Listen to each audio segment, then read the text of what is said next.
zombie outbreak of 2020, all the world's governments decided to bomb their own cities to rid themselves of the zombies.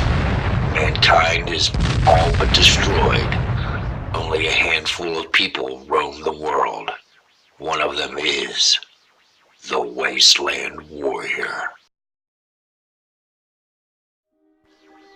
When the bombing finally stopped, humanity was mostly wiped from the face of the earth, and the dead still roamed.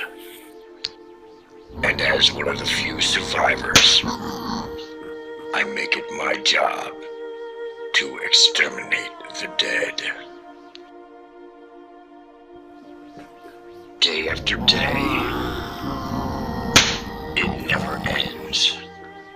The dead just keep coming. My hope is that someday I can find more survivors and we can rebuild. Not all hope is lost. I have unconditional love and friendship. And my Crossman 1322. Happy Halloween.